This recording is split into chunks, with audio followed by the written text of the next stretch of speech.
Hello students, welcome to P Block Elements Group 18, that is noble gas elements or inert gas elements.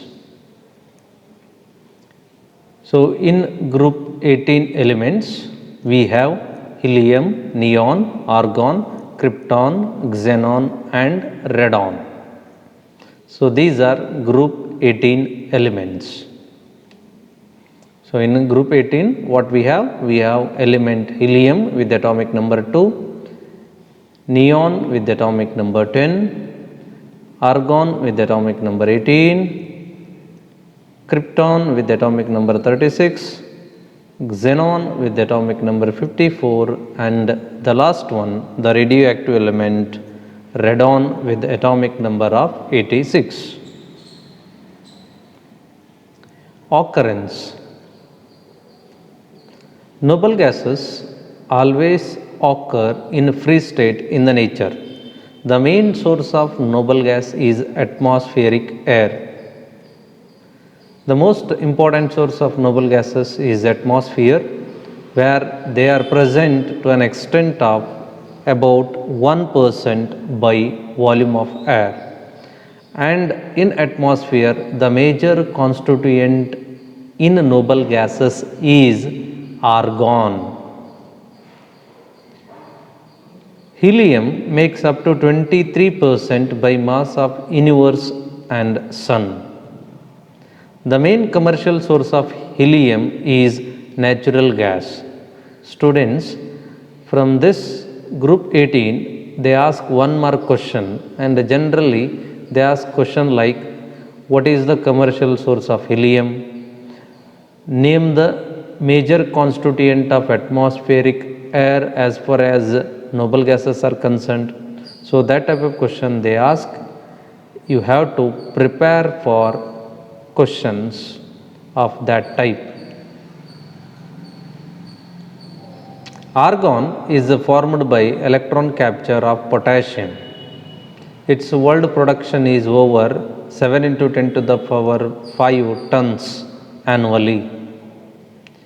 The radon is obtained by radioactive decay of radium and thorium. So when radon with the atomic number 88 and mass number 226 undergoes radioactive decay, it forms radon. When radium undergoes radioactive decay, it forms radon with atomic number 86 and mass number of 222 along with helium of atomic number 2 and mass number 4.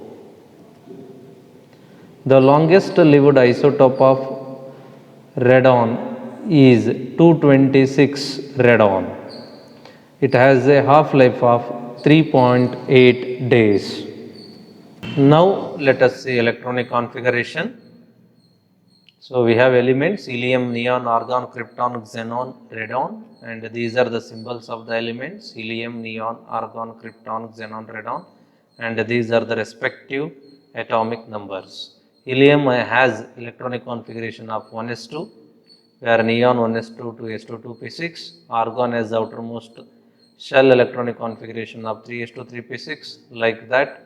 In the case of krypton 4s2, 4p6. In the case of xenon 5s2, 5p6. In the case of radon 6s2, 6p6. So instead of writing like this, in short, we can write electronic configuration like this. So in the case of neon, I can use helium 2s2, 2p6. In the case of argon, I can write neon 3s2, 3p6. In the case of krypton, I can write argon 3d10, 4s2, 4p6. And in the case of xenon, I can write krypton 4d10, 5s2, 5p6. And in the case of radon, that is a radioactive element, I can write 5d10, 6s2, 6p6 followed after xenon. Students, you can see that noble gas elements, they have completely filled outermost valence shell, and in the case of helium, it is only one shell is present, that is the first shell, and there is no p orbital present. So in other words, I can say that helium is not going to satisfy general outermost valence shell electronic configuration of Ns to Np6.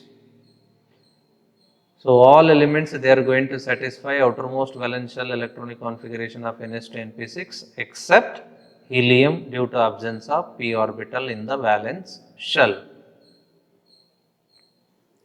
Physical state. All the elements of group 18 are gases. They are colorless, odorless, tasteless, non-toxic gases. They are monoatomic in nature. Atomic radius of group 18 elements are in fact van der Waals radii. They are larger than their corresponding group 17 elements. Means in a period from left to right there is a decrease in atomic radii, but it is found that group 18 elements are larger than group 17 elements in the corresponding period. It is not group 18 they are smaller, it is group 17 elements are smaller. The reason is, in the case of group 18 elements, due to complete filling of outermost valence shell electrons, repulsion takes place between these added electrons. Hence, these electrons they want to stay away apart from one another.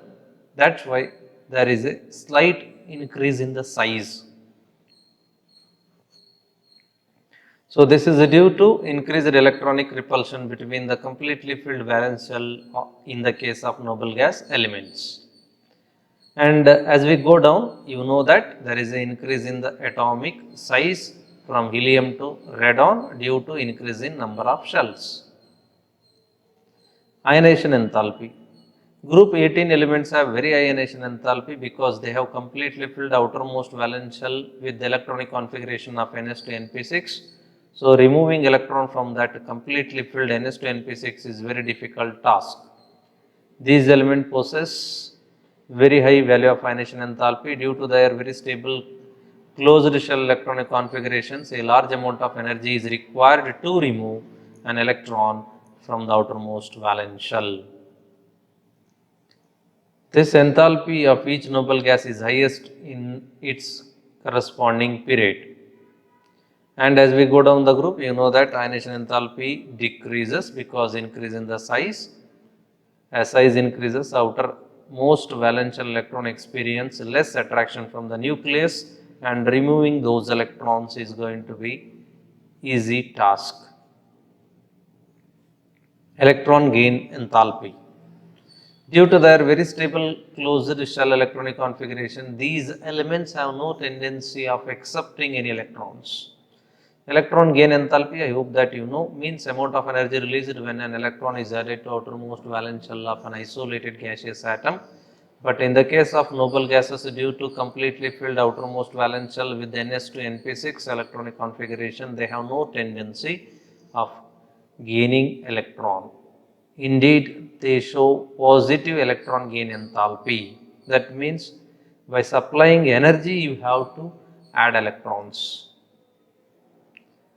Ability to diffuse. These elements have a special tendency to diffuse through glass, rubber, plastic materials. Hence, they are difficult to work within the lab. Melting and boiling points. Melting and boiling point of these elements are much less as compared to other elements of comparable atomic mass. This is due to presence of weak interatomic forces. As we go down the group, melting and boiling point both increase. Liquefaction tendency, that means conversion of gas to liquid. Group 8 elements cannot be liquefied easily.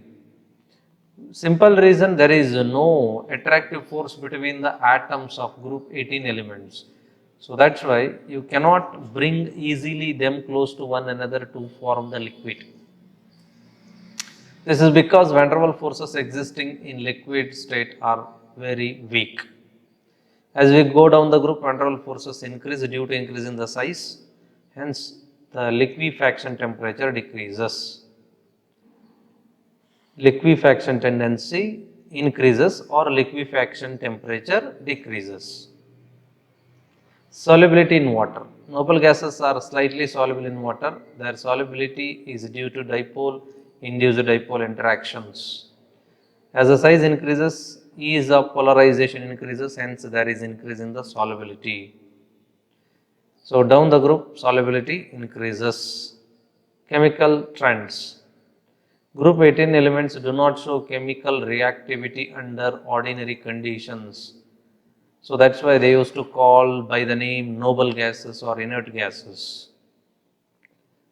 So very simple reason, because they have completely filled outermost valence shell. The next available vacant valence shell is much higher energy, so automatically excitation of electron is also a difficult task. Their electron gain enthalpies are positive and large. This is the second reason. Third one is they possess very high ionization enthalpies. Bartlett reaction. Though we say group 18 elements are inert or noble gases, Neil Bartlett first time in the history was able to prepare noble gas compound. So before 1962, it was believed that noble gases are inert and they do not take part in any chemical reaction.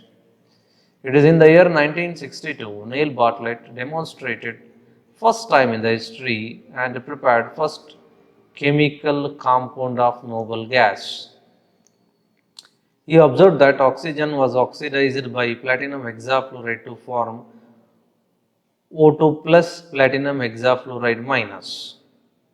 The ionization enthalpies of oxygen and xenon are comparable, that is around 1170 kilojoules per mole. Hence, he conducted reactions between xenon and platinum hexafluoride and isolated an orange-yellow crystalline solid. So, here you can see xenon treated with platinum hexafluoride, and he is able to isolate an orange-yellow colored crystal called by the name xenon hexafluoroplatinate 5. So, one mark, it is very important, they ask. Write the formula of the first noble gas compound prepared by the Neil Bartlett. So it is xenon plus platinum hexafluoride minus. So after that, many reactions they carried out, and they could prepare compounds of noble gases with highly electronegative elements like fluorine and oxygen. Xenon fluorine compounds. Xenon forms three binary compounds with fluorine. Binary compound means compound containing only two elements in it. The first one is xenon difluoride. It is obtained by reaction between xenon and fluorine. So here we are going to take excess xenon. Temperature that we are going to maintain is 673 Kelvin, 1 bar pressure, and we are going to get a crystalline solid of xenon difluoride. Similarly, when xenon and fluorine mixed in the ratio of 1:5 at 873 Kelvin and 7 bar pressure, the product obtained is xenon tetrafluoride. Like that, when xenon and fluorine are reacted in the ratio of 1:20 at a temperature of 573 and preferably at very high pressure of 60 to 70 bar pressure, there is a possibility of formation of xenon hexafluoride. Xenon hexafluoride can also be prepared by interaction of xenon tetrafluoride with O2F2 at 143 Kelvin. So, xenon tetrafluoride reacts with dioxygen difluorine to form xenon hexafluoride. Hydrolysis of xenon difluoride. Xenon difluoride undergoes hydrolysis. Hydrolysis means reaction with water or addition of water. It forms xenon, hydrogen fluoride and oxygen gas. Structures of xenon fluorides. Xenon difluoride has linear structure, whereas xenon tetrafluoride has square planar structure with two lone pair of electrons. One is pointing in upward direction, another one is pointing in downward direction.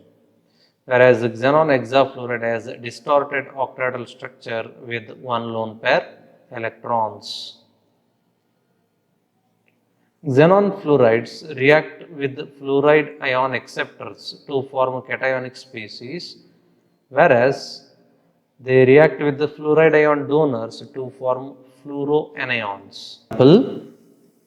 Xenon difluoride reacts with fluoride ion acceptor phosphorus pentafluoride and forms xenon monofluoride plus cation.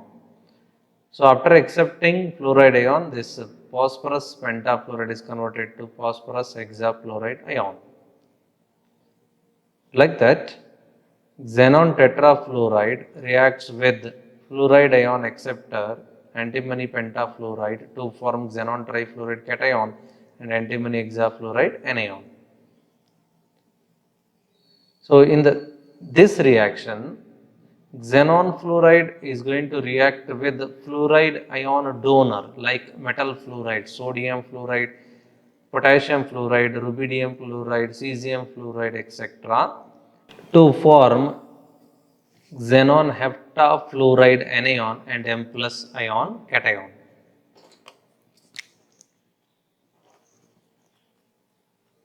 Xenon oxygen compounds. Hydrolysis of xenon tetrafluoride and xenon hexafluoride with water, they form xenon trioxide. So, here you can see that xenon tetrafluoride undergoes reaction with water to form xenon, xenon trioxide, hydrogen fluoride and oxygen. Similarly, xenon hexafluoride undergoes hydrolysis to form xenon trioxide and hydrogen fluoride as the product. Partial hydrolysis of xenon hexafluoride. When xenon hexafluoride undergoes partial hydrolysis, it forms xenon oxytetrafluoride along with hydrogen fluoride. So, in another way, when it undergoes partial hydrolysis with water, xenon hexafluoride can also form xenon dioxide difluoride as the product.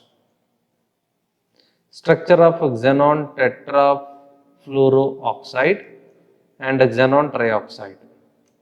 So, xenon tetrafluoridoxide, this has square pyramidal structure, whereas xenon trioxide has pyramidal structure. Uses: helium. It is used in filling balloons and nuclear reactors. Liquid helium is used in conducting various experiments at low temperatures. It is also used to produce a superconducting magnet in NMR systems. Neon, used in discharge tubes and fluorescent screens for advertisement display. Neon bulbs are used in botanical gardens and greenhouses. Argon is used mainly to produce inert atmosphere in high temperature metallurgical process. Thank you, students.